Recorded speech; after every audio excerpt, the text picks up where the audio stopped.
ప్రభునందు ప్రియులైన మీకందరికీ యేసుక్రీస్తు ప్రభువారి నామములో శుభవందనాలు తెలియజేస్తూ ఉన్నాం. దైవజనుడు బ్రదర్ భక్త సింగ్ గారి పరిచర్యలో నుండి అలసిన వాణిని ఊరడించు మాటలు. మార్చి 29. ఏ నరుడును నాలుకను సాధు చేయనేరడు. యాకోబు పత్రిక 3వ అధ్యాయం 8వ వచనం.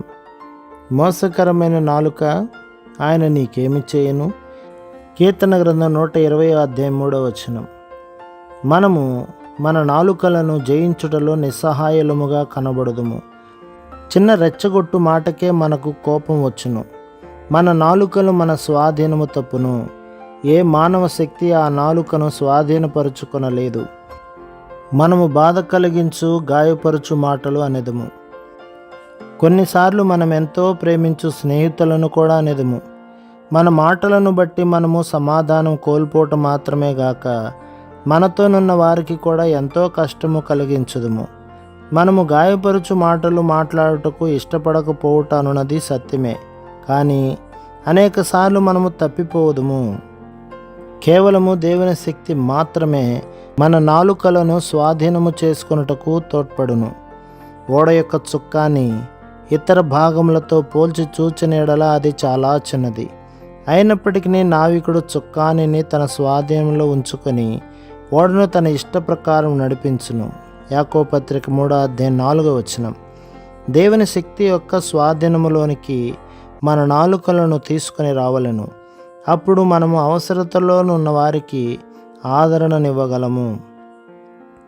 ఎవరి ఎడలనైనను మనమేదైనాను తప్పు చేసిన ఎడల మనము నిజమైన తగ్గింపుతో క్షమాపణ చెప్పగలము.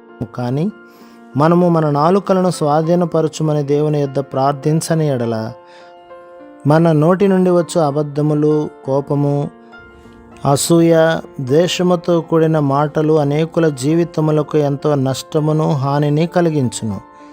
దాని తర్వాత ఒప్పుకొనుట మిక్కిలి కష్టతరమగును. నేను అనిన మాటలకు చింతించుచున్నానని చెప్పుట కష్టమగును.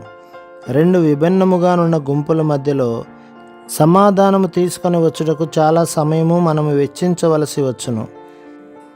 ఇరుపక్షముల వారు తాము తప్పు చేసిరని ఒప్పించబడినప్పటికీ వారు ఒకరికొకరు క్షమాపణ చెప్పుకొనుటకు తిరస్కరించుదురు. తప్పుగా అర్థం చేసుకొనుటలో వారి పాలి భాగమును అంగీకరించుదురు గాని నన్ను క్షమించుమని చెప్పుట వారికి అసాధ్యముగా కనిపించును. అందుచేతనే కీర్తనకారుడు కీర్తన 120వ అధ్యాయం 1వ వచనములో తన శ్రమలో యెహోవాకు మొరపెట్టితిని అని ఒప్పుకొనుచున్నాడు.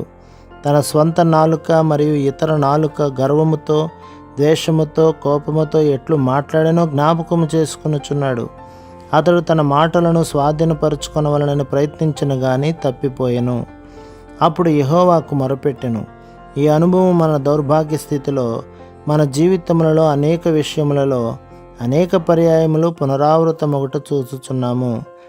అట్టి స్థితిలో మనం ఆయనకు మొరపెట్టగా ఆయన మనలను విడిపించెను. ప్రభు మిమ్మును, మీ కుటుంబమును, మీ సంఘములను దీవించి ఆశీర్వదించునుగాక. ఆమేన్.